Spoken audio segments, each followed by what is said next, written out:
Today we're going to jump into the Wayback Machine and we're going to work on this design that I used, 15 years ago, way back at the beginning of my wire wrap journey.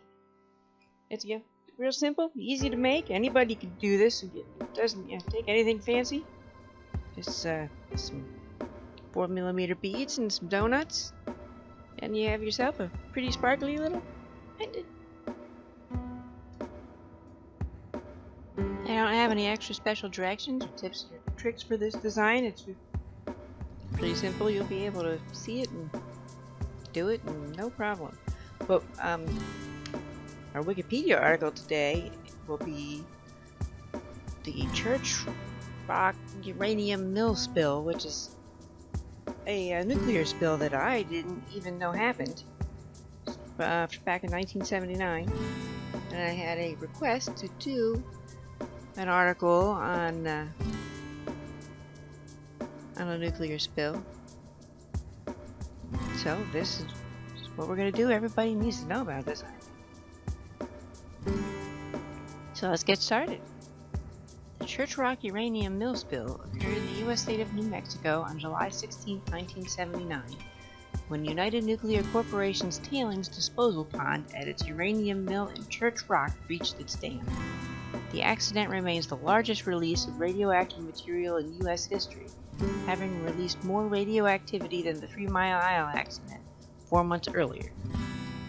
The mill, which operated from June 1977 to May 1982, was located on privately owned land about 17 miles north of Gallup, New Mexico, and was bordered on the north and the southwest by Navajo National Tribal Trust lands.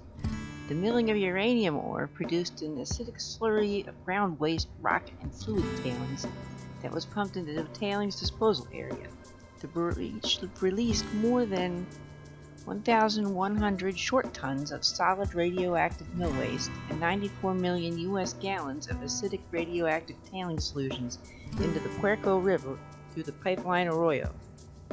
An estimated 1.36 short tons of uranium and 46 curies of alpha contaminants traveled 80 miles downstream to Navajo County, Arizona, and onto the Navajo Nation.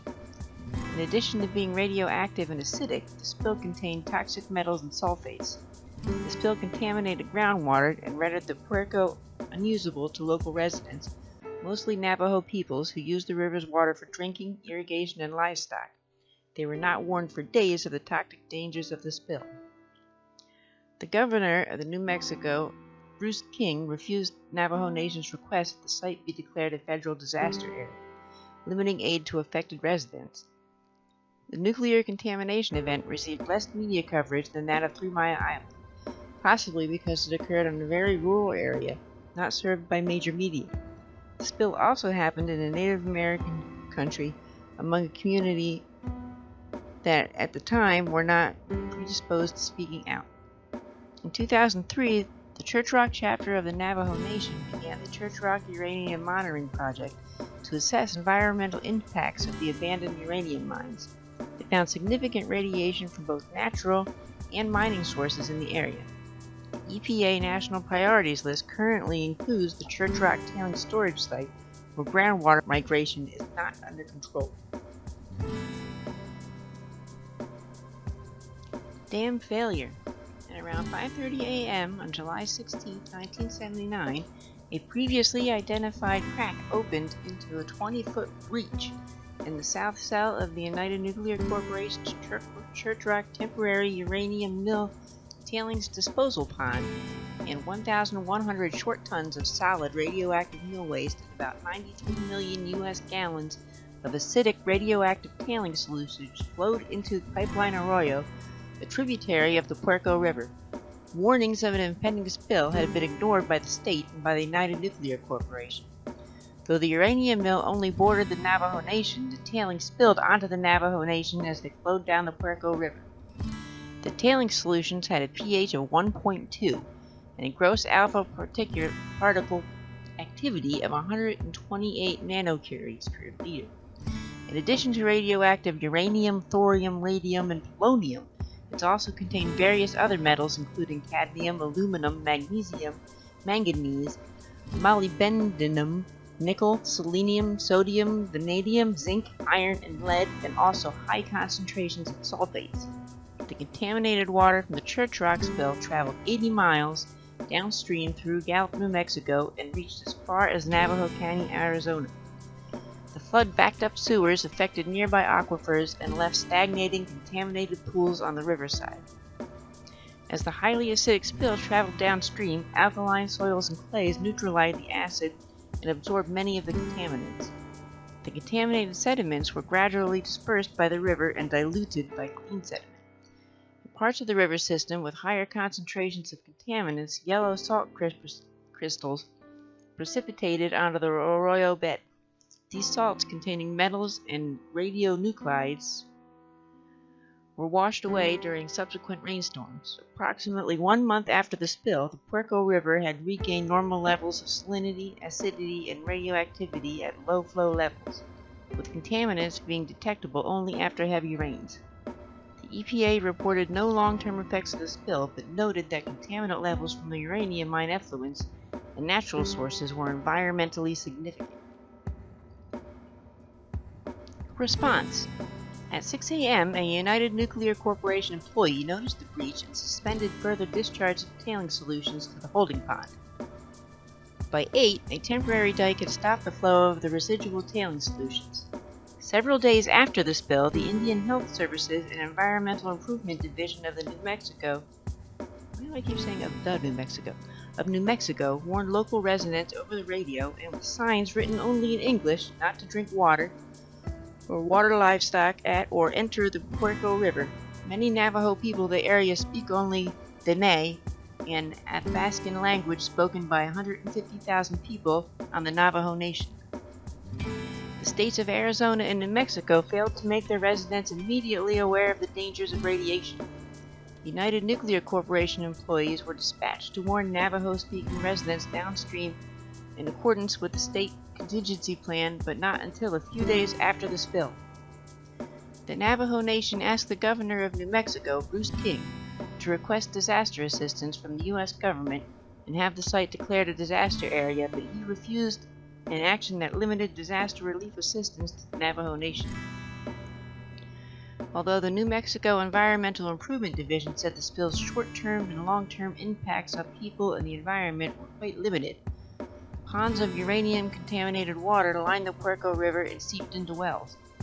United Nuclear denied claims that the spill caused livestock deaths, even though the Navajo economy, which was dependent on the sale of mutton, was harmed. The company said in a statement issued by an attorney, "We just don't know of any substances to those claims. Some people aren't going to be satisfied no matter how thoroughly you show it."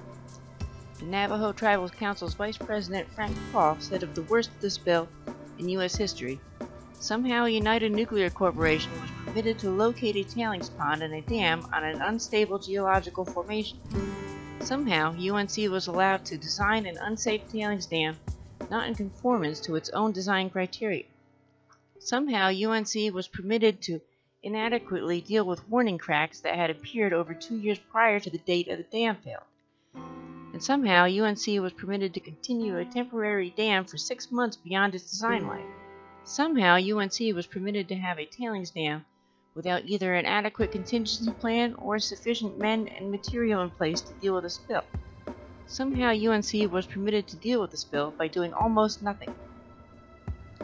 Under the agreement state, legislative framework of the Uranium Mill Tailings Radiation Control Act, the Nuclear Regulatory Commission left New Mexico to handle the dam failure until October 12, 1979, when it was notified that the state would permit the uranium mill to resume operation that week.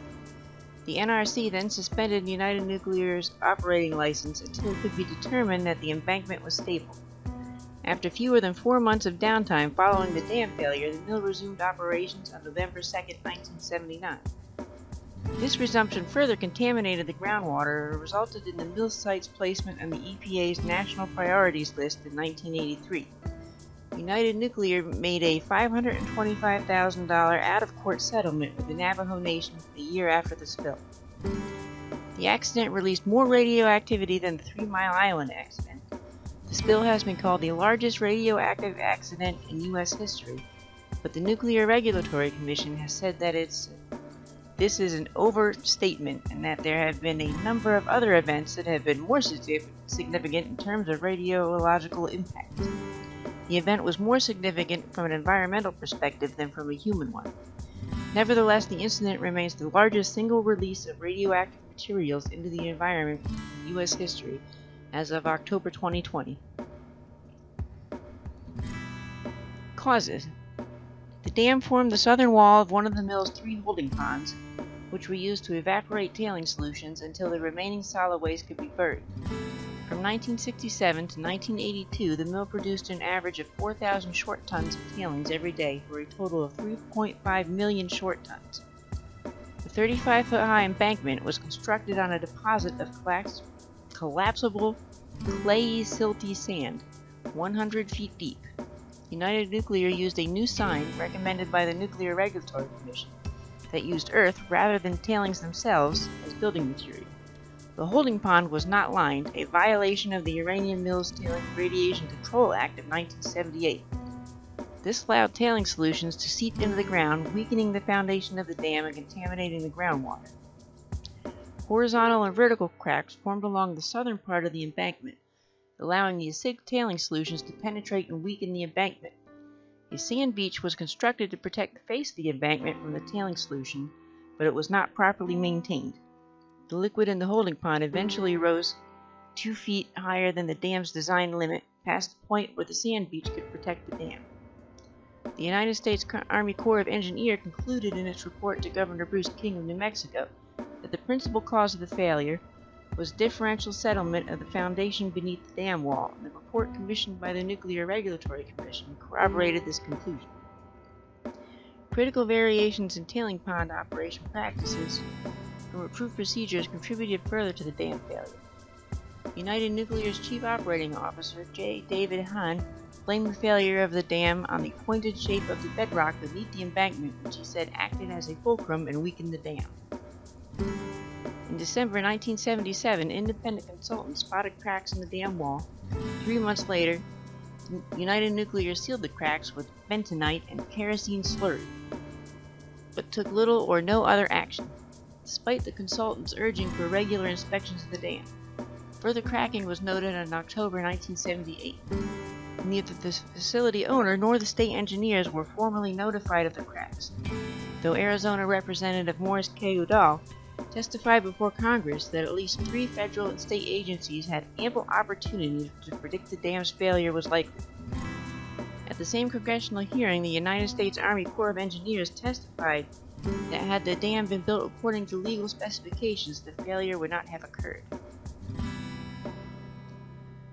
Effects. Shortly after the breach below the dam, radioactivity levels of the river water were 7,000 times that of the allowable level of drinking water. United Nuclear initially claimed that only 1 curie of radioactivity had been released in the spill. That figure was later revised upward by the New Mexico Environmental Improvement Division. In all, 46 curies of radioactivity was released. Prior to the spill, local residents used the riverside for recreation and herb gathering, and children often waded in the Puerco River. Residents who waded in the river after the spill went to the hospital complaining of burning feet and were misdiagnosed with heat stroke. Burns acquired by some of those who came into contact with the contaminated water developed serious infections and required amputation. Herds of sheep and cattle died after drinking the contaminated water, and children played in pools of contaminated water. The spill contaminated shallow aquifers near the river that residents drank and used to water livestock. 1,700 people lost access to clean water after the spill. United Nuclear Corporation distributed 600-gallon jugs of clean water, but the affected area required more than 30,000 U.S. gallons. The 3 community wells serving Church Rock had already been closed, one because of high radium levels, and the other 2 for high levels of iron and bacteria. The Indian Health Service advised the tribe to repair 5 shallow wells along the Puerco River and said that the wells are not expected to show any contamination, if at all, for several years. The Navajo Nation spent $100,000 on clean water, and in 1981 the New Mexico and federal government stopped providing water, which they had delivered by truck since the spill. An epidemiological study conducted by the NME PID in 1989 concluded that the health risk to the public from eating exposed cattle is minimal unless large amounts of this tissue, especially liver and kidney, are ingested. An Indian Health Service study found significantly higher levels of radionuclides in church rock cattle compared to livestock from non-mining areas. The study's authors advised that the contamination would not pose a risk as long as the residents did not depend on livestock for food over long periods of time, but local Navajos did. A few Navajo children were sent to Los Alamos to be checked for radiation exposure, but no long-term monitoring was undertaken, prompting a local writer to comment that the IHS spent more effort studying livestock than the people affected. No ongoing epidemiological studies have been done at Church Rock. Studies have shown since the 1950s that the Navajo have had significantly higher rates for some cancers than the national average, associated with the contamination from the uranium mines and exposures of workers to radiation. There's one section left, but I don't have enough time left in this video to read it all. I sum it up that the United Nuclear Corporation did a piss poor job of cleaning anything up, made the least effort they possibly could. The governor of the state denied that anything bad was happening, and it's still an ongoing effort. It's a nuclear fun site. The EPA is watching it. The last thing written here is in 2008 when Congress authorized a 5-year plan for cleanup of contaminated uranium sites on the Navajo reservation. This is really sad and disturbing story. So, stay tuned for my next episode where we make matching earrings for the pendant we just made. So see you then.